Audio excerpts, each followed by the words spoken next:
창세기 4장 8절부터 우리 24절까지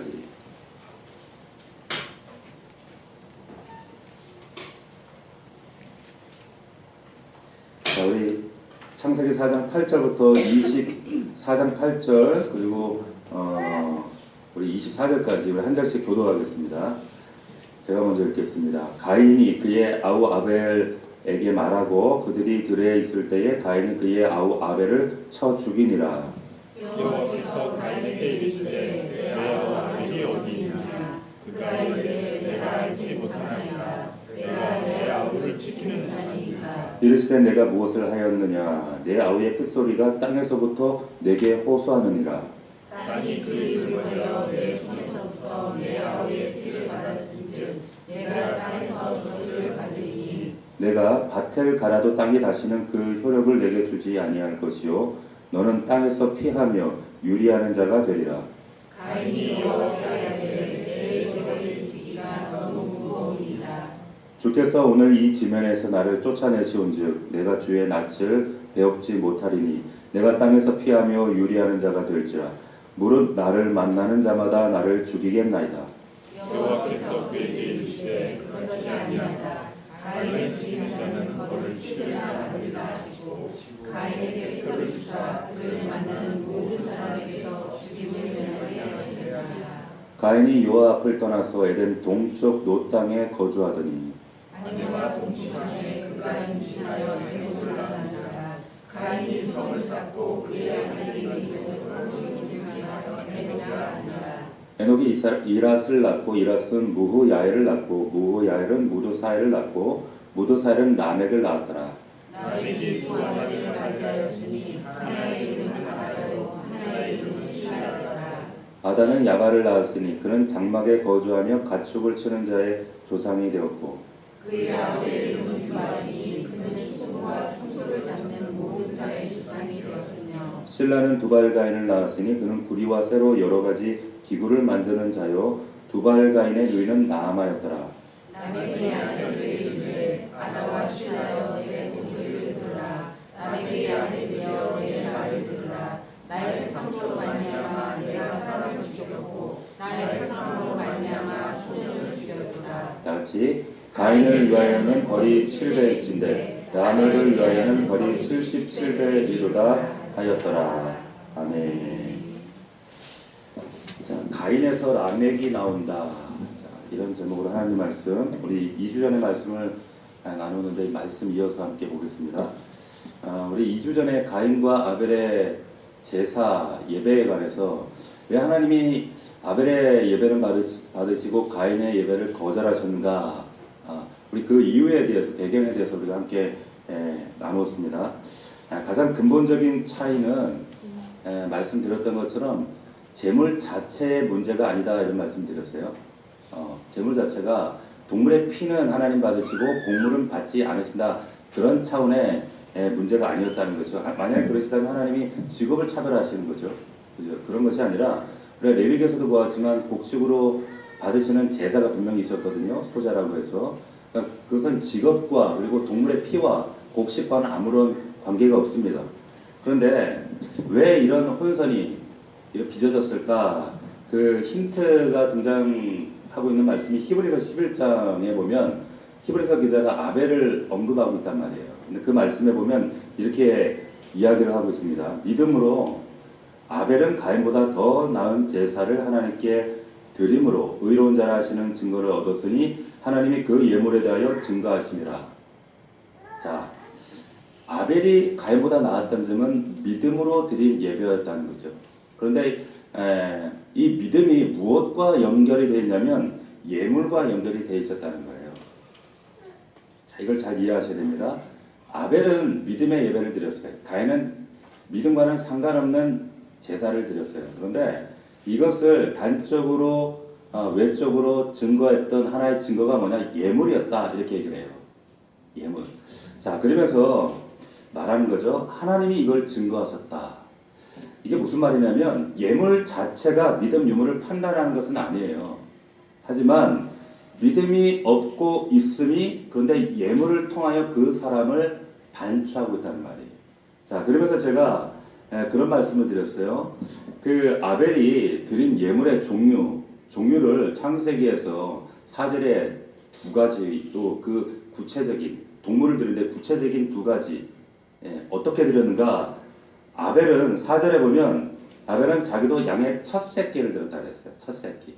또 한 가지는 기름으로 드렸다 그랬죠. 기름. 자, 첫 새끼와 기름이 의미하는 바가 뭔가? 근데 이 예물의 증거가 곧 이게 믿음이다 이렇게 말씀하시는 거죠. 자, 아벨이 양의 무엇을 드렸다 그랬어요? 첫 새끼, 첫 거를 드렸다 그랬어요. 첫 것이 뭡니까? 첫 것다음에 제일 먼저 떠오르는 게 6월절 어린 양 사건을 통해서 첫 장자, 첫 것을 다 죽였잖아요. 사람이든 동물이든. 자, 히브리인들에게 이 첫 것이라고 하는 것이 어떤 의미가 담겨져 있는가? 이 첫 것이라고 하는 의미는 말씀드렸던 것처럼 내가 가진 모든 것을 대표하고 대신한다라고 하는 의미가 있어요. 그러니까 6월절 애굽에 있는 장자들, 동물들 첫 것을 다 죽였다. 이거는 장자만 죽이게 아니라 전체 다 죽였다는 의미예요. 애굽 전체를 다 죽였다라고 하는 의미죠. 그러니까 이 첫 것은 아벨이 첫 것을 들었다라고 하는 의미를 같은 맥락에서 하나님, 제가 가지고 있는 이 모든 양떼, 소떼, 모든 염소떼, 내가 가지고 있는 소유하고 있는 이 모든 목축의 모든 것이 하나님 것입니다라고 하는 고백인 거예요. 또 하나는 이 모든 목축이 이 아름답게 번성하고 번영하고 이렇게 풍족하게 된 것, 이 모든 것은 하나님이 하셨습니다. 라고 하는 고백이 바로 첫 것을 드린다는 고백인 거예요. 이것이 첫 것에 대한 고백입니다. 그리고 자, 이것은 결국 무슨 고백이에요? 신앙 고백이에요. 신앙의 고백이죠. 그리고 이어서 첫 새끼와 또 뭘 드렸다 그랬죠? 기름을 드렸다 그랬어요. 기름. 자, 이 기름으로 아벨이 올려드리는데 이것은 양을 잡아서 기름 특별히 많은 부위를 잘라가지고 그냥 기름진 것 하나는 떼어드렸다 이 말이 아니라 이것은 히브리들이 표현하는 문학적인 표현입니다. 기름진 것을 드렸다. 쉽게 얘기하면 가장 아름다운 것을 제일 최고급을 가장 귀한 것을 드렸다 이런 뜻이에요. 기름진 것을 드렸다 이 말은 자 다시 말하면 그 말하는 거예요. 하나를 보면 열을 안다 얘기하고 있는 겁니다. 자 예물을 드리는 이 아벨의 가인과 아벨이죠. 이 두 사람 이 사람들의 이 하나님을 향한 태도를 통해서 이 사람의 보이지 않는 삶의 모든 태도와 하나님을 향한 자세까지 그대로 반추한다는 거예요. 자, 가인은 어떻게 드렸어요? 그런 이런 언급 없이 그냥 드렸어요. 자, 거기에는 이 가인이 드린 예물 자체는 아무런 하자가 없습니다. 아무런 문제가 없었어요. 근데 어떻게 드렸는가? 그냥 드렸어요. 남는 것 중에 기름진 것 대표성도 없어요. 전체 모든 걸 드린다는 신앙 고백도 없어요. 자, 다시 말하면 믿음과 상관없는 예배를 드렸다는 거예요. 요식행위였죠. 자, 그렇기 때문에 이 가인의 문제는 결국 제사의 문제가 아니라 예배의 문제가 아니라 결국 무슨 문제예요? 삶의 문제라는 거예요. 그 삶의 문제는 결국 뭘 말하는 거예요? 하나님과 나와의 대신관계, 믿음의 문제를 말하는 거죠. 자, 이 믿음의 문제가 결국 이제 오늘 본문 우리가 읽었던 이제 본문으로 이어지게 되어지는데 결국 이 믿음의 문제가 무엇을 야기하는가? 인류 최초의 살인의 문제를 야기하게 됩니다. 여러분 잘 기억하셔야 돼요. 예배가 우리가 문제가 생길 때 나타나는 현상이 뭐냐? 하나님과 당연히 문제가 생기죠. 대신관계 문제가 생기죠. 그런데 이게 대신관계의 문제로 끝나는 게 아니라 반드시 사람과의 관계의 문제로 어떤 결핍이나 어그러짐이나 이런 문제가 나타나게 되었어요. 세상 사람들 얘기가 아니고 우리 얘기예요. 그렇기 때문에 우리가 하나님 앞에서 예배를 온전히 올려드리는 게 얼마나 중요한지 모릅니다. 8절 말씀에 보면 다시 한번 보세요. 8절 말씀에 보시게 되면 가인이 그의 아우 아벨에게 말하고 그들이 들에 있을 때에 가인이 그의 아우 아벨을 쳐 죽였다 이렇게 되어 있습니다. 우리말 번역에 빠져 있지만은 공동 번역이나 70여 년 번역에 보면 여기 말하고 옛날에는 고한이라 이렇게 돼 있거든. 고하고. 근데 거기 앞에 어떤 단어가 있냐면 들판에서예요. 들판에서가 있어요.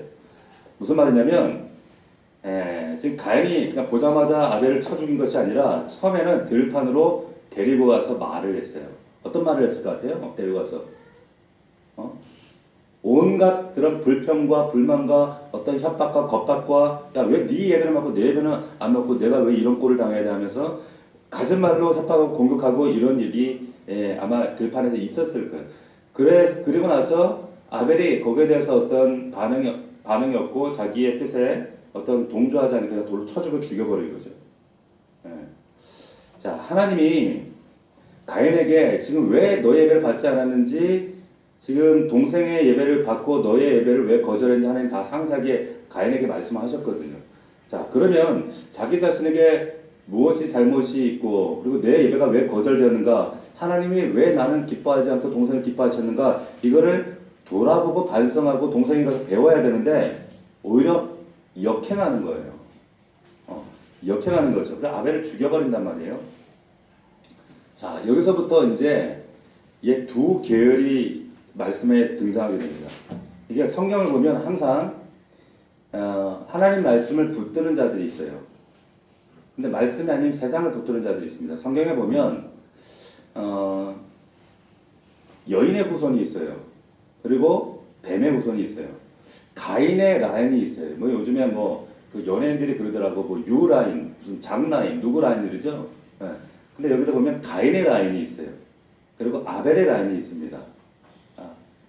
그 라인이 어디까지 이어지냐면 요한계시록, 우리가 그 지난주에 복사 말씀이 끝났거든요. 거기에 보면은 이제 끝까지 믿음과 금속을 인내하는 자들의 라인이 있어요. 이들을 누구라고 하냐면 이기는 자라 그래요.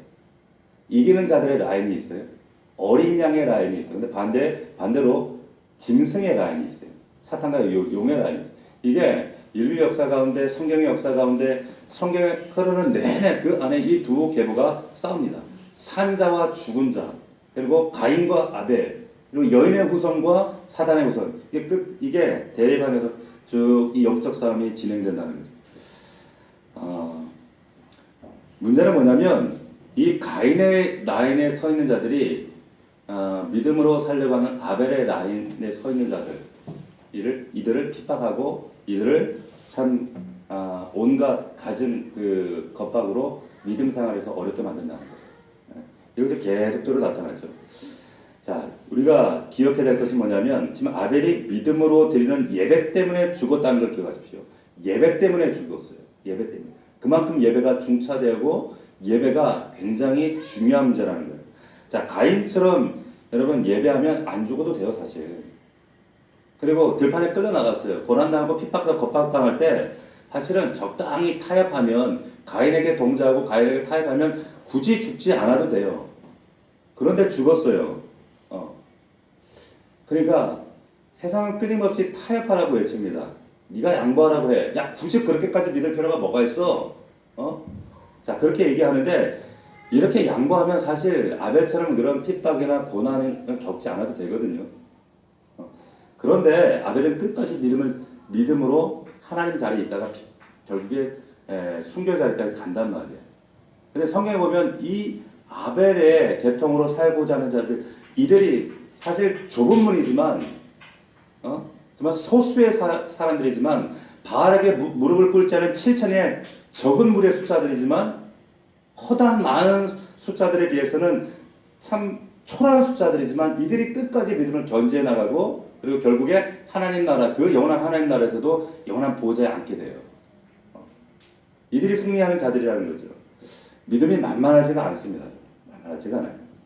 자, 아벨 같은 사람들은 온전한 예배로, 은혜의 원리로, 정말 하나님이 말씀하시는 말씀의 원리로 살고, 가인은 이제 하나님과 대척점에 서서 힘의 원리로, 이제 뒤에 보면 나와요. 세상의 원리, 자신이 원하는 세상 방식의 논리로 이제 살아갑니다. 이게 참 공존하기가 어려워요. 참 같이 정말 우리가 살아간다는 것이 참 어렵습니다. 이렇게 질문할 수가 있어요. 근데 야, 아벨은 뭐냐? 아벨이 너무 억울하지 않냐? 얼마 살아보지도 못하고 이렇게 험하게 죽은 아벨은 그럼 뭐냐? 결국 믿음의 결과가 이것밖에 되지 않는가?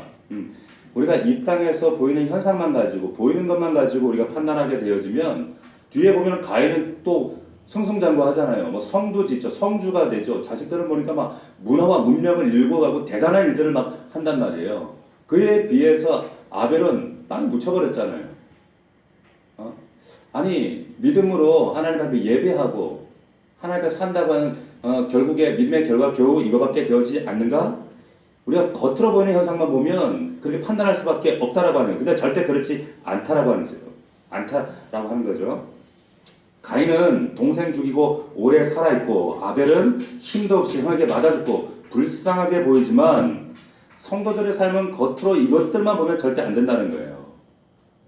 그리스도인들의 삶은 얼마나 오래 떵떵거리며 마치 요한계시록에 나오는 그 여자들처럼 자줏빛 옷을 입고 화려한 옷을 입고 이야 대단하대 라고 보는 게 진짜 그게 뭐 복받은 것처럼 보이지만 그게 아니라 진짜는 끝에 가봐야 한다는 거예요. 하나님 나라 그 문이 열렸을 때 자, 이 말씀을 하고 있는 것이요. 그래서 이것을 확인시켜 주기 위해서 하나님이 이제 가인에게 질문하시는 장면이 나와요. 네 아우 어디 있니? 하나님께서 지금 가인에게 물으시는 겁니다. 네 동생 가인아, 네 아우 동생 아벨이 어디 있느냐? 자, 이게 하나님께서 몰라서 물으시는 걸까요? 아담아, 내가 어디 있느냐? 이거 몰라서 물으시는 걸까요? 그게 아니죠. 아담아, 좀 네 지금 소속이 어디냐? 정체성을 확인하시는 거예요. 가인에게 지금 네 아우가 어디 있느냐? 이걸 물으시는 이유는 뭐냐면 다시 확인시켜 주시는 거예요. 뭘 확인시켜 주는가? 우리가 쉽게 납득하는 것처럼 야 결국에 힘이 이긴다. 가인의 힘과 논리가 이긴다. 이게 아니라 네가 생각할 때 아벨은 죽어서 땅에 묻혀서 피가 땅에서 절규하는 것처럼 보이지 그거 아니라는 거예요. 자, 하나님께서 뭐라고 말씀하시냐면 내 아우 아벨의 핏소리가 땅에서부터 뭐 한다 그래요? 내게 호소한다. 이렇게 얘기해요. 예. 내 아우 아벨의 핏소리가 땅에서부터 내게 호소하느니라. 자, 이 말의 의미는 뭔가 하면 구원받은 성도들을 구약적 히브리적 사고로 이 구약적 그 시대 사람들의 표현으로 구원받은 성도들을 표현할 때 이렇게 표현하는 거예요. 아벨은 구원받았다 이 얘기 하시는 거예요. 아벨은 죽음으로 그 인생이 험하게 끝난 게 아니라 네가 볼 때 그냥 땅속에 묻혀서 사라져버린 그런 존재가 아니라 지금 하나님 앞에서 영원히 살아있다 이 얘기 하시는 거예요. 자, 하나님과 더 영원하고 더 가까운 그 자리에서 하나님과 함께 하면서 지금 너의 그 자신의 억울함을 나에게 지금 호소하고 있어.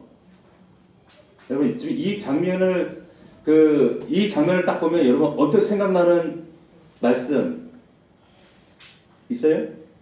생각나는 장면. 요한계시록에. 우리가 요한계시록 말씀을 복사했잖아요. 이 비슷한 장면이 요한계시록에 그대로 등장한단 말이에요. 요한계시록에 보면 한번 찾아봅시다. 요한계시록 6장 9절. 자, 우리 말씀을 복상하는 사람들은 그래서 말씀을 복상하다 보면 이 말씀이 어디에 있는 말씀이고 이 말씀이 어떻게 맥락이 이어지는지 우리가 맥을 짚을 수가 있죠. 요한계시록 6장 9절 10절 우리 함께 찾겠습니다. 6장 9절 10절 같이 읽습니다. 시작. 다섯째 인을 뗐을 때에 내가 보니 하나님의 말씀과 그들이 가진 증거로 말미암아 죽임을 당한 영혼들이 제단 아래에 있어 큰 소리로 불러 이르되 거룩하고 참되신 대주제여 땅에 거하는 자들을 심판하여 우리를 피를 갚아주지 아니하시기를 어느 때까지 하시려 하나이까. 자, 억울하게 못 배운다고 죽은 믿음을 끝까지 견지하다가 죽은 수많은 순교자들이 어디에서 지금 이렇게 하나님께 탄원하고 있습니까? 어린 양 보호자 앞에서 언제 우리 피를 갚아주실 건가요? 어디서요? 하나님 앞에서 지금 이런 탄원을 하는 거예요. 옛날 성경에 보면 언제 우리의 신원 소리에 하나님 이 신원의 소리에 응답하시겠습니까? 하면서 하나님께 막 수많은 순교자들이 함께 외치는 거예요. 이게 아벨의 핏소리입니다. 아벨의 핏소리. 자, 근데 이들이 결국 어디 있습니까? 하나님 앞에 있다는 거예요. 너희들이 볼 때는 땅속에 무슨 험하게 사라져버린 것 같고 너희들이 승승장구와 같이 너희들의 결국은 오히려 땅속으로 먼지처럼 사라지지만 이들은 하나님 보호자 앞에서 너희들을 향해서 지금 호소하고 있다, 탄원하고 있다 그 얘기를 하시는 거죠. 이들이 누굽니까? 이긴 자들이에요. 어린 양의 혼인잔치에 참여한 자들인 거죠. 자, 여러분 여기에 지금 핏소리라고 하는 이 단어가요. 이 담이라고 하는 그 단어인데 이 핏소리가 여러분 복수로 쓰여져 있어요. 복수로. 그러니까 피들이에요. 피들의 소리다. 자, 아벨이 한 사람이 죽었는데 왜 복수로 써서 왜 이 피들의 소리 이렇게 원문에 보면 그렇게 나와 있거든요. 왜 그렇게 썼을까요? 감이 오시나요? 그죠? 왜 이렇게 썼을까요? 지금 땅 속에서 호소하는 아벨의 피 이후에 그 아벨의 계열로 살아가는 많은 믿음의 사람들은 그 길을 걸어갈 수밖에 없다는 거예요. 그런 핍박이 동일하게 온다는 거예요. 그러한 피들. 그래서 반드시 아벨 라인에 서 있는 사람들은요, 반드시 가인에게 핍박을 당해요. 핍박을 당합니다. 정말로 믿음 안에 있는 사람들은요, 핍박이 있어요. 왜 나에게는 핍박이 없지?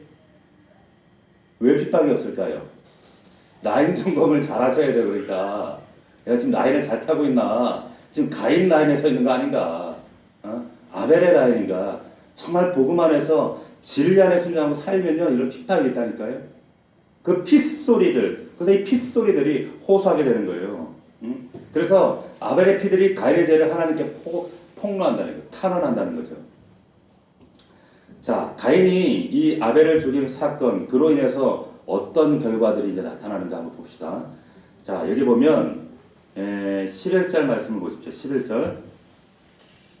11절 말씀 같이 한번 읽어봅시다. 같이 4장 11절입니다. 시작. 땅이 그 입을 벌려 내 손에서부터 내 아우의 피를 받았은즉 내가 땅에서 저주를 받으리니. 자, 여기 보면 내 아우의 피를 받아 땅이 저주를 합니다. 저주를 받아 땅에서 이제 어떻게 돼요? 12절에 보니까 밭을 갈아도 효력이 없어요. 그러니까 12절에 너는 피하며 유리하는 자가 된다. 이렇게. 유리하는 자가. 자, 그래서 결국에 이 가인 라인에 있는 사람들의 삶의 결과들이 어떻게 되는가? 유리하는 자가 돼요. 유리한다는 뜻이 뭐냐면 이 누아라는 뜻인데 뭐냐면 안정감이 없어요. 이리저리 왔다 갔다 안정을 찾지 못한다는 거예요. 자, 성도 짓고 뒤에 보면 이제 성을 짓거든요. 그리고 문화와 문명도 일으키고 세상적으로 볼 때 떵떵거리는 거는 잘 사는 것 같은데 안정감을 찾지 못한다는 거예요. 그 속에 유리함이 있다는 거예요. 잘 보세요. 그리고 또 한 가지 그 결과가 뭐냐? 14절 보십시오. 14절 같이 읽습니다. 시작. 주께서 오늘 이 지면에서 나를 쫓아내시온즉 내가 주의 낯을 뵙지 못하리니 내가 땅에서 피하며 유리하는 자가 될지라 물은 나를 만나는 자가 나를 죽이겠나이다. 자, 평생 불안과 자 이런 유리한 인생을 사는데 근본적인 이유는 왜 그런가? 하나님 존재에서 쫓김을 당했기 때문에 그렇습니다. 하나님의 은혜에 차단돼 버린 거예요. 하나님 쫓아내버리시는 거예요. 하나님 존재 앞에서 쫓겨났다는 것 이게 뭘 말하겠습니까? 은혜가 차단되어지고 하나님의 음성 말씀을 듣지 못하게 되는 거예요. 완전히. 여러분 이게 벌이에요. 하나님 말씀 들리지 않는 게 벌입니다. 하나님 앞에서 이제 하나님과 상관없는 삶을 사는 게 이게 벌이에요. 이걸 잘 이해하셔야 돼요. 이 말씀이 로마서에 보면 하나님이 그런 사람들을 어떻게 하시냐면 그냥 내비두시나 했거든요. 그러니까 세상적으로 보면 잘 되는 것 같은데 하나님 그걸 내비뒀다는 거예요. 전혀 타치하시는. 이걸 신학적인 말로 유기라 그러거든. 유기. 내비둬. 잘 살든 말든 망하든 그냥 이 땅에서 그냥 내비둬 버리는 거예요. 하나님의 최고의 심판이 그냥 내비두는 거예요. 유기하는 거죠. 자, 그래서 하나님이 내리신 벌 중에 가장 무서운 벌이 뭐냐? 하나님 말씀 은혜가 차단돼 버리는 겁니다. 바울이 고린도 교회가 문제가 많았잖아요. 문제가 많아서 그 많은 문제들 해결하는 방법 중에 하나가 뭐였는가 하면 여러분 그 교회 성도들 가운데 이 문제를 일으킨 대상을 어떻게 하냐면 출교를 시켜버렸어요. 근데 출교를 시켰다는 말을 어떻게 표현하고 있냐면 사탄에게 내어주었다 이런 표현합니다. 사탄에게 내어줬다. 이게 무슨 말이냐면 말씀 들을 수 있는 기회를 박탈시켰다 이 말이에요. 교회 밖으로 내버렸다는 거죠. 그래서 말씀 들을 기회를 박탈했다. 여러분 이게 형벌이에요. 아모스 시대의 선지자가 이스라엘이 당하는 가장 큰 형벌이 뭐냐? 하나님 말씀을 듣지 못하는 기근이다 이렇게 얘기하거든요. 듣지 못하는 기근이 그게 가장 큰 형벌이라고 아모스 선지자가 얘기하는 거예요. 이게 가장 큰 벌이었다는. 이게 지금 가인이 받게 된 가장 큰 벌이었다는 거죠. 하나님 앞에 쫓겨나서 은혜가 차단되어지고 말씀을 듣지 못할 때 그 결과로 유리하게 돼. 방황, 안정감이 없습니다. 안정감 없이 이리저리 유리하며 사는 인생이 이 가인이 되는 것이죠. 뭘 시도해도 뭘 해도 뭐 성을 쌓고 그리고 문명을 이루고 어떤 새로운 것들을 쟁취하고 해도 그 이면에는 안정감이 없어요. 은혜 없는 사람들은 말씀이 차단되면 여러분 절대로 안정감이 없어요. 영적으로 이걸 분별하실 수 있어야 돼요. 자, 13절에 보니까 그래서 가인이 이런 하나님의 징벌에 대해서 이제 항변을 합니다. 자, 13절 같이 한번 읽어볼까요? 같이 시작. 가인이 여호와께 아뢰되 내 재벌의 지기가 너무 무거우니이다. 자, 내 벌이 너무 무겁습니다. 지금 내가 지은 죄에 비해서 너무 과하신 거 아닙니까? 너무하십니다 하나님. 이렇게 얘기하고 있는 거죠. 당당하죠. 죄를 지은 하나님 앞에서 지금 이 엄청난 살인을 저지른 사람의 모습이 아니에요. 아이고 하나님, 내가 마땅히 하나님 앞에 이런 징계를 받는 것이 당연합니다.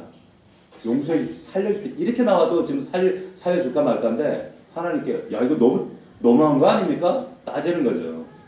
자, 보세요. 하나님의 은혜를 받지 못하고 말씀과 은혜가 차단된 사람들의 특징이 뭔가 이게 단적으로 나타나는 거예요. 여러분, 말씀을 듣지 못하면 은혜가 차단되어지면 이미 그 전부터 가인에게 이런 징조들이 있었거든요. 그 특징이 뭐냐면 보세요. 자기에게 굉장히 관대해요. 그리고 다른 사람에게 굉장히 인색합니다. 하나님의 은혜가 차단되어지고 말씀이 들려지지 않을 때 여러분 우리 안에 나타나는 특징이 뭐냐면 자꾸 남들을 지적하기 시작해요. 자기 자신은 굉장히 관대해요. 남에게는 굉장히 비판적입니다. 한없이 은색해집니다. 불평이 날마다 넘칩니다. 이게 은혜가 메마른 증거예요. 보세요. 자기가 지금 사람을 죽였잖아요. 동생을 죽였어요. 이것도 하나밖에 없는 피부치를 죽였는데 그것으로 인해서 지금 부모님들은 얼마나 상했겠어요. 마음이. 가정이 파탄나고 깨어지고 정말 무너지고 그 자신이 한 그 엄청난 짓을 생각하지 아니하고 하나님이 자기를 힘들겠다고. 그 뒤에는 또 뭐라고 하냐면 다른 사람이 길 만나 나 죽이면 어떡하냐고. 자기만 크게 생각하는 거죠. 자, 그러니까 자기 자신에게 대해서는 한없이 관대하고 남에게는 인색한 거예요. 이게 뭐냐? 은혜가 메마른 증거예요.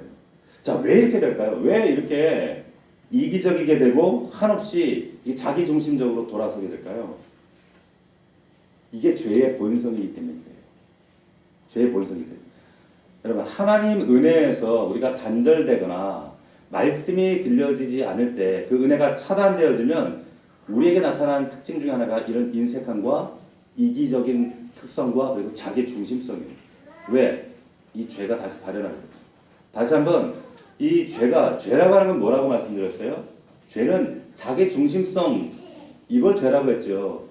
자기 중심성의 현상으로 나타나는 게 뭐 살인하고 사기치고 거짓말하고 가늠하고 이런 것이고, 죄의 가장 근본적인 특징은 뭐냐?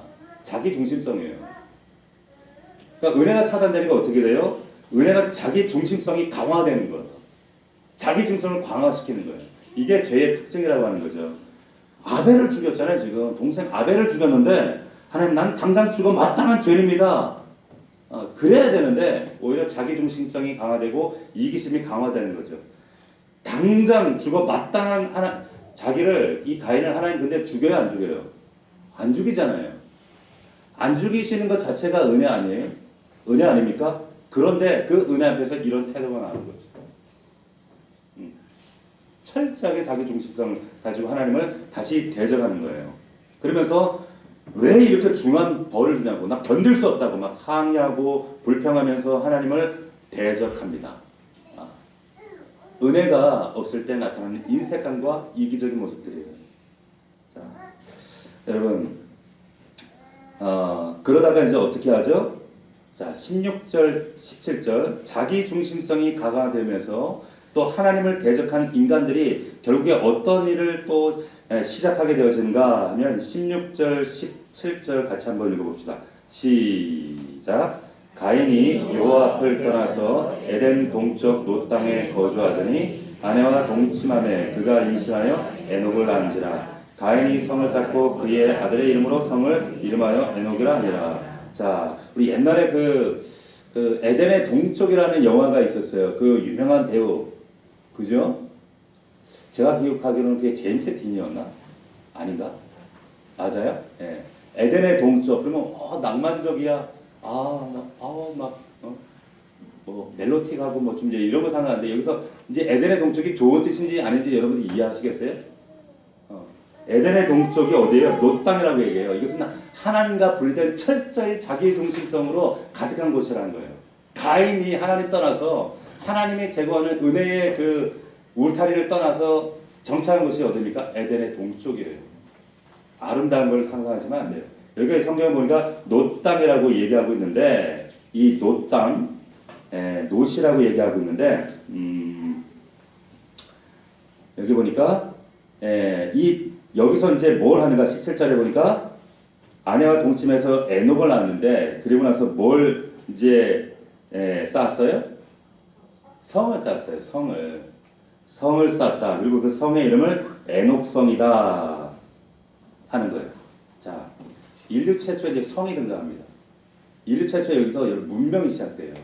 인류 역사에 여기 보면 간단한 이 달락달락한데 인류 역사의 몇천 년의 인류 역사를 그대로 나열합니다. 여기 그러면서 보십시오. 인간이 자기 중심성으로 돌아서서 하나님과 대적하면서 대척점에 서면서 제일 먼저 하는 게 뭐냐? 자기 중심적인 성을 쌓기 시작하는 거예요.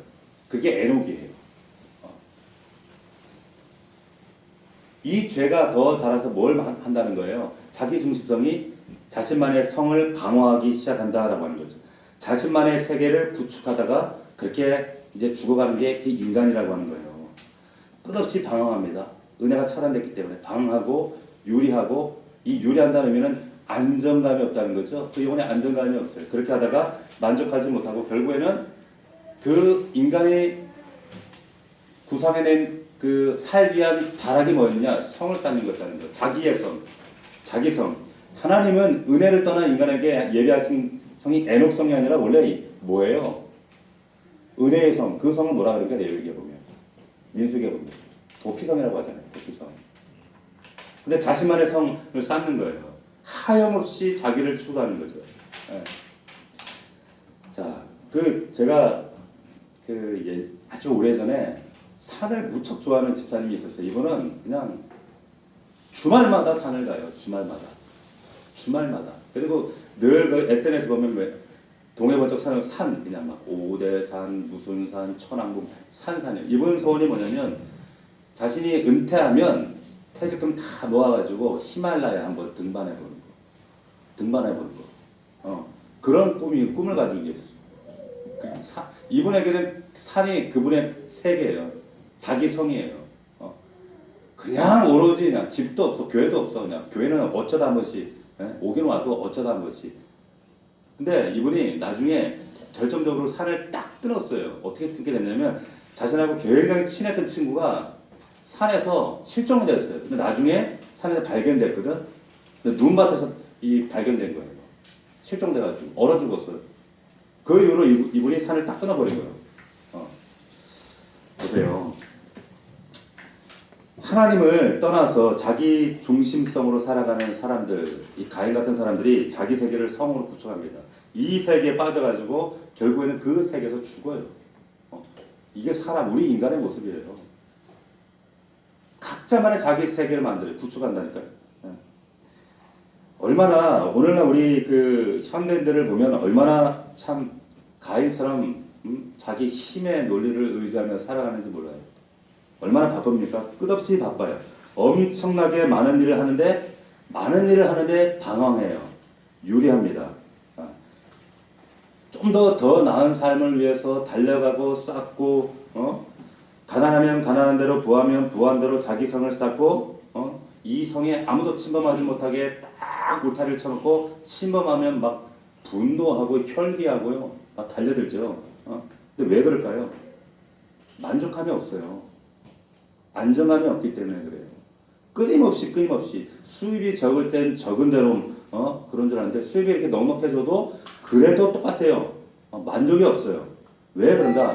하나님 존재를 잃어버린 떠나버린 그래서 은혜가 차단되어지고 말씀이 앞서 말씀드린 것처럼 말씀이 차단된 인간 그 인간에게는 이 항상 그 영혼 안에 유리함밖에 없어요. 안정감이 없다니까요. 그러니까 이런 것들로 자기 세계를 자꾸 구축하려고 하는 거예요. 이 자기 세계를 통해서 안정감을 회복하고 싶은 거죠. 근데 그게 돼요? 안 돼요. 절대 그게 가능하지 않습니다. 하나님께서 보세요. 가인을 용서하지 않았어요. 용서하지 않은 상태에서 은혜가 차단되어지고 말씀이 차단되어졌지만 목숨만은 살려주셨어요. 목숨이 살아있는 상태에서 방황하지만 결국에 자기가 세상 사람들이 볼 때는 그럴듯한 성을 쌓았죠. 에녹성이란 인류 최초의 성주가 되었잖아요. 문명을 만들었단 말이에요. 그 안에서 근데 죽게 하셨어요. 여러분 이게 뭘까요? 이게 하나님의 벌이에요. 우리는 우와 아벨보다 그래도 훨씬 낫네 이렇게 생각하시면 여러분 착각이에요. 이건 하나님의 징벌입니다. 가인은 자신을 노리는 자가 평생 나를 노리면 누가 기르면 나 죽이면 어떡하면 이런 불안으로 그냥 바람만 불어도 불안해서 늘 불안 가운데 살다가 결국에 하나님 존재과 멀어진 상태에서 이런 인생으로 마감하고 유리한 인생으로 마감하다가 인생이 끝나버립니다. 자, 가인이 이 에덴의 동쪽 노 땅에서 이제 에녹성을 쌓는데 여러분 이 에녹이라는 의미가 무슨 의미인가 무슨 뜻인가 바친다라는 뜻이에요. 바친다. 뭘 바치는가? 자기 자신에게 바치는 거예요. 자신의 힘과 자신의 노력으로 자신에게 바쳐. 근데 결과적으로 보면 그게 뭐예요? 헛수고였다는 거죠. 자, 에녹성이 여기 등장하고 그 다음에 이제 뭐가 나오는가 하면 여러분 보세요. 여기에 여러분 가인의 족보가 나옵니다. 여기 왜 느닷없이 가인의 족보를 하나님께서 이 열거하시는가? 아까도 얘기했지만 두 계열이에요. 이 계열에는 아담의 계열이 있어요. 아담의 계열, 그 아담 가인과 아벨의 계열이 있는데 산자와 죽은 자의 계열이 있어요. 여인의 후손의 계열이 있고 사단의 후손의 계열이 있어요. 뱀의 후손의 계열이 있다는 거죠. 그런데 여기에 보면 이 족보가 이제 가인의 계열을 소개하고 있는데 가인의 라인, 세상의 힘, 자기 힘으로 어떻게든 성을 쌓아보고 자신의 힘으로 하나님의 은혜가 아니라 비록 방황하고 정처 없이 이렇게 유리하지만 내 힘으로 한번 하나님의 은혜는 더 이상 관심 없어. 내 힘으로 한번 이 위기를 타개해 보겠다라고 하는 이 가인의 계열들. 자, 하나님께서 이들을 여기에 기록하신 이유가 있어요. 이유가 있다는 거죠. 그 이유는 하나님의 은혜를 입지 못한 죄들이 이 땅에서 결국 어떻게 살아가게 되는가 이것을 교회에게 미리 경고하시기 위해서 여기 지금 기록하고 있다는 거예요.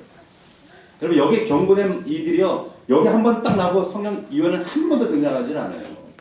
무슨 말이에요? 하나님 이제 관심이 없다는 거예요. 이 사람들은. 자 16절 보시면 여러분 그 놋이라는 의미는 어떤 의미인가? 에덴의 동쪽 놋이라고 하는 의미가 유리하다는 뜻이에요. 유리한다. 가인에게 너는 유리하는 자가 될 것이다 그랬죠? 자, 이 놋이라는 의미도 유리하다는 뜻이에요. 방황한다는 이런 뜻이에요. 그래서 하나님께서 가인을 저주하시면서 너는 땅에서 피하면 유리하는 자가 될 것이다. 그래서 놋 땅에 저주하는데 그 땅의 이름이 유리하는 땅이라는 거예요. 정착하는 것 같지만 그건 정착하는 게 아니라는 거예요. 하나님의 은혜를 떠난 사람들은 자 탕자가 집을 떠났을 때 그 인생은 유리하는 인생밖에 될 수 없는 거예요. 삶 자체가 유리한 삶이다. 근거 없이 또 떨어다닌다는 거예요. 겉으로 볼 때는 성을 쌓고 명성을 누리고 하는 것처럼 보인다 할지라도 그 속 내면에는 뭐예요? 유리하는 거예요. 방어하는 거예요. 만나서 몇 마디 대화를 하는 거죠. 얼마나 허한지 몰라요. 제가 우리나라 재벌을 한 2분을 만난 적이 있거든요. 근데 안타깝게도 그 2 재벌이 우리나라에서 다 지금 망했어요. 한 사람은 에스콰이어 회장 돌아가셨어요. 그분도 장로님이시거든요. 또 한 분은 옛날에 그 동아건설 그 회장. 정말 이분들이 제게 다 30위 안에 들었던 분들이었거든요. 둘 다 장로님이었고. 근데 이분들이 그 자랑하던 그런 것들 한순간에 사라져 버리잖아요. 그럼 좀 예수님을 좀 똑바로 믿었어야 되는데 그러지 못했어요.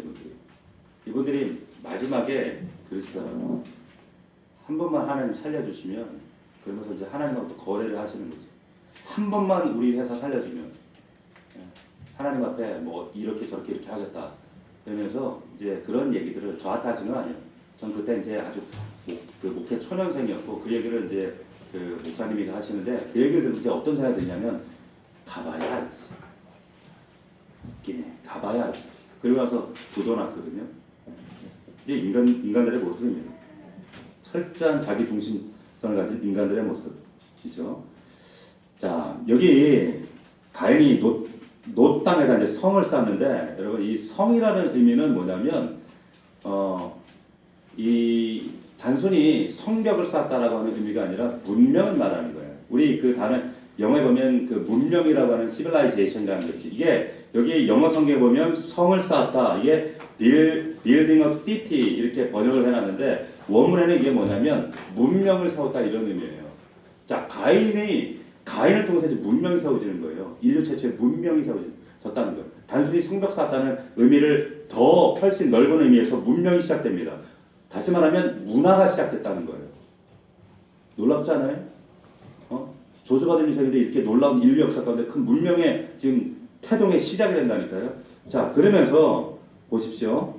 여러분, 문화라고 하는 것은 뭐예요? 정신적인 가치가 문화로 나타나고 기술적, 물질적 가치가 뭘로 나타나는 거예요? 문명으로 나타난단 말이에요. 근데 뿌리는 같아요.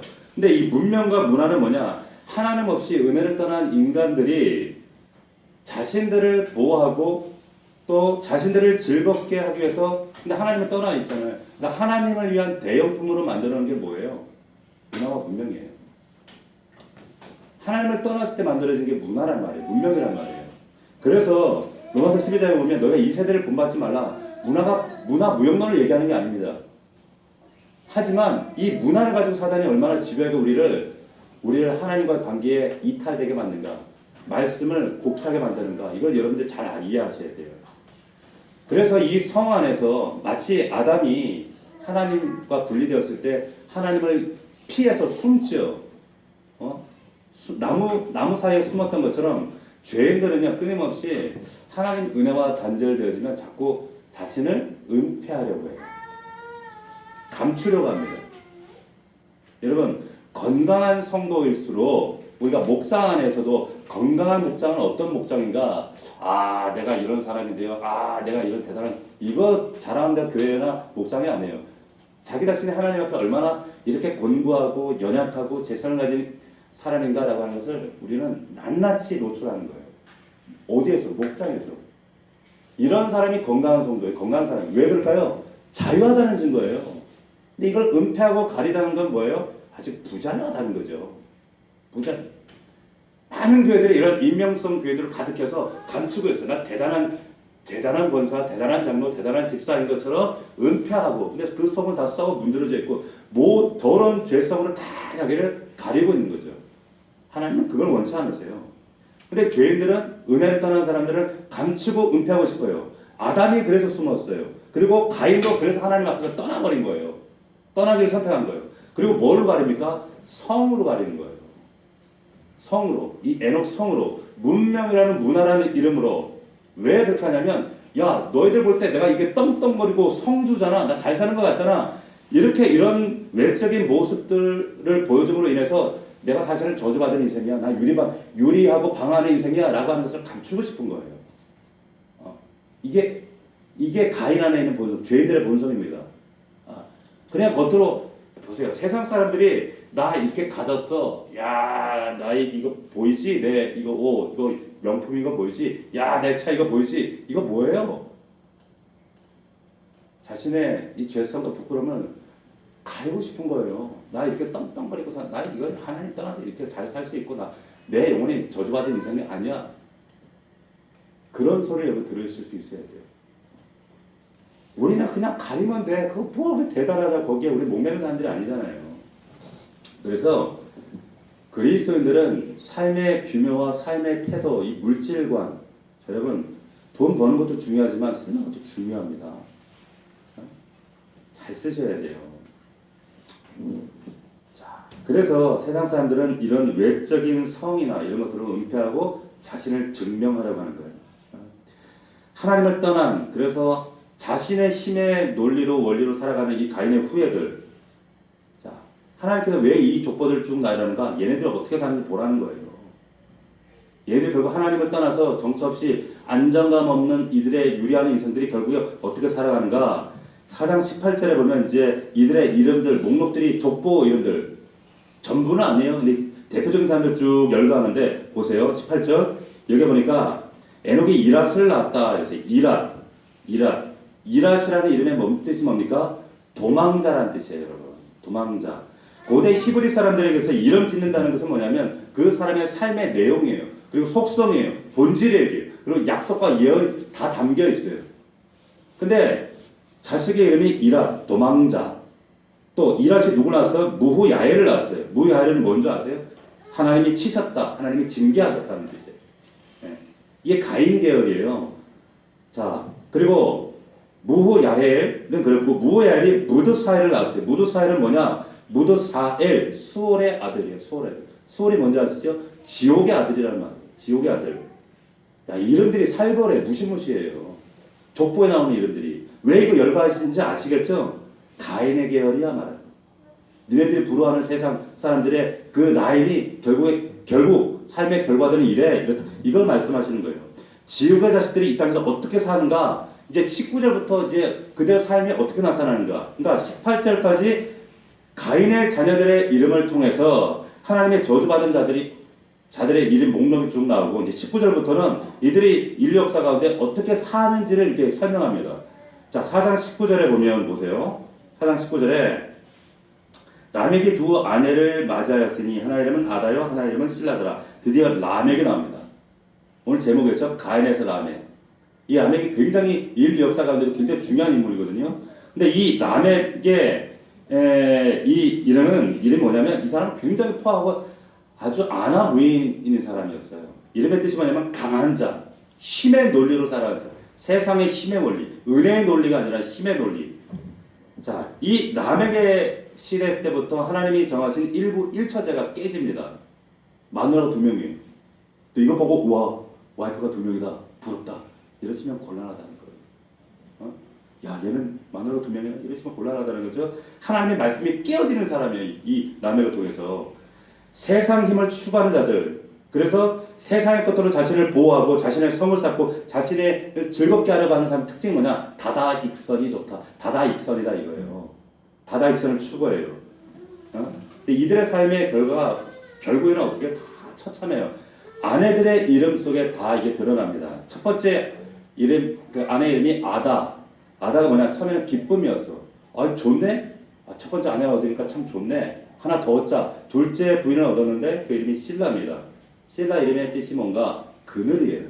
좋을 줄 알았거든. 얻었더니 그 인생에 하나를 얻고 너무 좋아서 하나 더 얻었는데 더 좋아질 줄 알았는데 비쳤던 삶에 그늘이 들어오는 거예요. 어둠이 들어오는 거예요. 자, 뭐든지 하나님 뜻을 우리가 어기고 내 욕심대로 얻어내서 축적된 것들, 축적되면 축적될수록 여러분 거기에는 그늘이 들어갑니다. 그늘이. 네? 다른 말로 하면 그 그늘은 수치와 부끄러움이 들어오게 돼 있어요. 다른 말로 하면 여러분 고난이 들어와요. 라멕이라는 자가 또 아들 낳아요. 여러분 그 아들 이름이 야발이래요. 야발. 여기 육축 치는 자의 조상이 되었다. 이때부터 이제 들짐승은 이제 직증승으로, 다른 말하면 육축, 낙농업이 지금 발전하기 시작했다는 거예요. 이것도 하나의 문명이죠. 이건 또 무슨 말을 의미하면 이때부터 인구가 급증하기 시작했다 이 얘기를 하고 있는 겁니다. 자, 그리고 또 그 동생의 이름은 유발이다. 수금과 통소를 잡는 자의 조상이 되었다. 수금은 현악기고 통소는 이거는 관악기예요. 자, 음악과 예술, 음악과 문화가 여기서 출발하는 거예요. 어디에서? 가인 집안에서. 여러분 이거 부러워하시면 안 된다는 거예요. 겉으로 볼 땐 부러운데 그 속을 들어볼 때 이게 아니라는 거죠. 지금 하나님이 이걸 왜 기록하고 계시는가? 자, 그리고 또 두발가인. 여러분 두발가인은 누구? 우리 청동기 시대, 철기 시대 얘기했죠. 그 시초가 바로 두발가인입니다. 이 두발가인이에요. 자, 문명과 문화가 지금 다 이 집안에서 가인에게 지금 나왔다는 얘기예요. 근데 이게 왜 나왔어요? 하나님과 대척점에 서서 유리하고 강하다 자신을 보호하기 위해서 만든 성, 문명 그 안에 만들어지는 것들이라는 거예요. 누이의 이름이 나와요. 여기 나아마 이름이 뭐냐면 아름답다는 거, 화려하다는 거예요. 자, 가인의 자손들은 이제 이쁘기까지예요. 아름답고 화려하고 요한계시를 보면 여자들이요 자줏빛 옷과 붉은색 옷을 입고요 화려하다 그랬거든요. 사람들이 거기에 화려함에 빠져가지고요, 거기에 빠져고 나중에 매매하는데 뭐까지 팔았다 그랬어요? 영혼까지 팔았다 그래요. 영혼까지. 예, 그 화려함에 미쳐가지고 이 가인의 이 화려함과 문명에 미쳐가지고 영혼까지 판다니까요. 이때만 그랬던 것이 오늘날 그렇잖아요. 영혼까지 판다니까요. 예. 여기에 우리는 침 흘리는 거예요. 속지 마세요. 여러분 속지 말라는 거죠. 이게 세상에 추구하는 세상의 힘이고 가인 계열의 역사들이고 이 세상을 추구하는 이 가인의 이 힘과 능력, 겉으로 볼 때는 이 힘을 얻어 떵떵거리면서 자신을 증명하며 세상 사람들이 부러워하게 만드는 것처럼 보이지만 이건 하나님의 은혜를 떠난 자들의 모습이라는 거예요. 결과는 이 결과 이름 안에 그들의 삶의 결과들이 다 녹아져 있죠. 자, 여러분 23절 24절에 라멕이 독백을 합니다. 독백을. 이 독백을 한번 보세요. 같이 한번 읽어봅시다. 같이 시작. 라멕이 아내들에게 이르되 아다와 실라여 내 목소리를 들으라. 라멕의 아내들이여 내 말을 들으라. 나의 상처로 말미암아 내가 사람을 죽였고 나의 상함으로 말미암아 소년을 죽였도다. 가인을 위하여는 벌이 7배일진데 라멕을 위하여는 벌이 77배. 자, 이게 무슨 말이에요? 지금 자기를 상하게 한 사람을 죽였다는 것을 지금 아내들에게 막 자랑하는 거예요. 나를 상하게 했어? 나를 감히 건드려서 내 성을 침범해서 어떤 사람과 다툼을 벌였는데 자기가 상처를 입게 되니까 그를 죽여버렸다는 거예요. 심지어 그 상대방이 소년이었다는 거예요. 근데 죽여버렸다? 이게 뭡니까? 세상이에요. 세상이 힘의 논리예요. 세상이라니까요. 네? 가인의 라인에 서 있는 사람들의 삶의 방식이에요. 나에게 피해주는 사람들은 말이 안 통하면 가차없이 죽여버린다는 거죠. 이게 양육강식, 세상 힘의 논리예요. 그런데 보세요. 아무리 훌륭한 문명을 이루고 문명을 발전시키고 춤을 추고 노래하고 합숙하고 통솔하고 이런 문명과 철기와 청동 문화를 만들고 정복하고 이런 부자가 되면 뭐 하겠냐는 거예요. 뭘 하겠어요? 다른 사람을 압박하고 살인하고 죽이는 그런 존재들을 전락하는데 죄인들의 삶이에요. 뉘우치지도 않아요. 그리고 뭐라고 해요? 가인이 동생을 죽였을 때 하나님이 그 가인을 죽이는 자는 벌이 7배라고 했어. 나는 정당방으로 사람 죽인 거야. 그러니까 나에게 복수하면 벌이 77배 하면서 어떻게 뻔뻔스럽게 살인자가 이렇게 자기 노래를 하는 거예요. 나 건들지만 그럼 77배야? 자, 성경이 굳이 이 가인의 계통의 이 족보를 이렇게 기록하고 있는 이유, 하나님께서 이렇게 공개하시는 이유가 뭘까요? 야, 너희들이 이 삶이 좋아 보이니? 이 말씀하시는 거예요. 너는 이게 부럽니? 야, 너희는 이런 삶이 정말 부럽니? 이 가인의 라인이 너희는 정말 부러운 삶으로 보이니? 지금 이 말씀하시는 거예요. 네?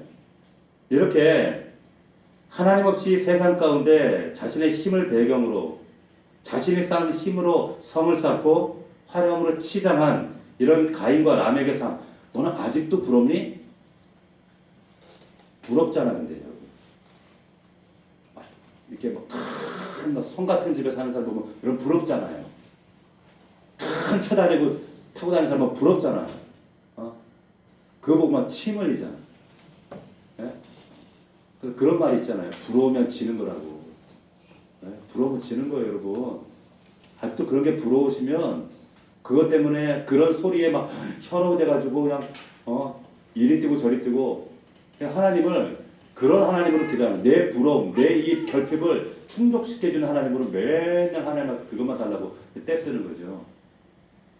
그러지 않아서 10대 때 여러분 사람들이 제일 부러워 10대 때는 제일 부러워하는 게 뭐예요?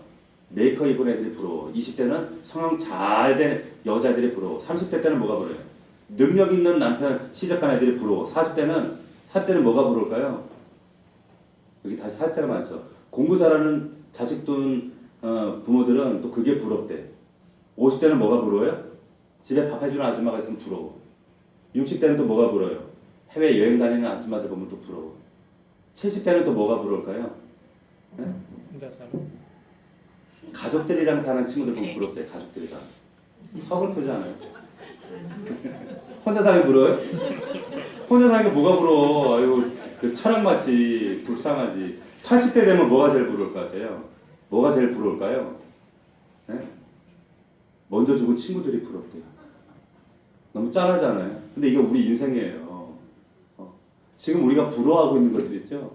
저는 어릴 때 우리 동네에 내 친구 집에 가면 딱지가 있잖아요. 딱지가 이만큼 있고 구슬이 이만큼 있는데 그것 때문에 그게 너무 부러워가지고 내가 우리 엄마한테 용돈 받으면 나도 딱지를 사리라, 구슬을 사리라 그래가지고 열심히 모았어요. 열심히 진짜 모았는데 나중에 엄마한테 들켜가지고 뒤지게 맞았거든요.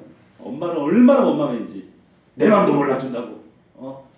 내가 이걸 어떻게 모았는데. 근데 한 번은 밤에 잠을 자는데 제가 예전에 한번 이런 얘기 들었을 거예요. 밤에 잠을 자는데 우리 집 방이 이렇게 미닫이 문이었거든요. 문이 슉 열리는 거예요. 밤에 12시에. 마당 앞으로 사람들이 왔다 갔다 그러는 거예요. 아니 왜 이 밤에 우리 집에 사람이 왔다 갔다 하지? 근데 지나가다가 얼굴이 정말 너무너무 정말 말로 표현할 수 없이 혐상궂게 생긴 남자가 동네 사람들이 막 지나가는데 그중에 한 남자가 지나가다가 저하고 눈이 딱 마주친 거예요. 그러더니 나한테 막 입에 담지 못할 욕을 막 하는 거예요. 나한테. 그러더니 저한테 막 뭘 던져. 뭘 던졌을까? 딱지를 던진다고. 종이 딱지. 제가 그래서 깼어요. 깼는데 우리 어머니가 물이 딱 닫혀있고 우리 어머니가 옆에 바느질하고 계시더라고요. 우리 어머니 하시는 말씀. 네가 하나님보다 딱지를 좋아해서 딱지 귀신 붙었다고. 딱지 귀신. 그래서 딱지 귀신. 여러분 돈 좋아하면 돈 귀신 붙고 세상 잡으면 세상 귀신 붙어요. 저는 그 어머니 얘기가 아직도 생생합니다. 지금. 딱지 귀신. 하나님보다 네가 더 사랑하는 게 있으니까 그게 딱지 귀신 붙었다. 하나님보다 더 사랑하는 게 있으면 여러분 그게 딱지 귀신 같이 우리를 지배해요. 그거 부러워하지 마시라는 거예요. 부러우면 지는 거예요. 하나님께서 지금 이 가인 계열의 족보들을 쭉 열거하시면서 하시고자 하는 게 뭐예요? 야, 너 아직도 이게 부럽니? 이들의 삶의 결과가 뭐니? 그거 말씀하시는 거예요. 말씀을 정리하겠습니다. 지금 가인이 하나님 앞에서 온전한 예배를 드리지 못함으로 인해서 나타난 결과들, 결국 하나님과의 대신관계가 깨어지고 결국에 가장 사랑했던 동생을 죽이는 결과, 그리고 그 가인이 하나님 은혜의 원리로 살아가는 것이 아니라 자기의 힘의 원리와 힘의 어떤 자기가 추구했던 그 세상적인 원리, 힘의 원리로 논리로 살아갔던 그 삶의 증거들, 결과들 우리가 쭉 살펴봤어요. 절대 여러분 자랑할 게 아니에요. 부러울 게 아니에요. 우리는 은혜 안에 있는 자들입니다. 이 은혜 안에 붙들려 그래서 성경에 보면 산자와 죽은 자들 그리고 이 가인의 계열에 있는 자들과 아벨의 계열에 있는 자들 여인의 후손에 있는 계열에 있는 자들 요한계시록에 있는 자들 이들을 이긴 자들이라고 하거든요. 이긴 자들 비록 좁은 길이지만 어렵고 힘든 길이지만 이 길에서 승리하고 견제하는 자들이 결국 하나님 나라에서 혼인잔치에 참여해요. 이 말씀을 하고 있는 거예요. 여러분들은 어디 자리에 서 있습니까? 여러분들이 정말 하나님께서 기뻐하시는 그 라인에 설 수 있기를 주님의 이름으로 축원합니다. 여전히 내가 세상이 부럽다? 이거 라인 다시 확인하셔야 돼요. 내가 내 라인을 잘 타고 있는가. 자, 우리 함께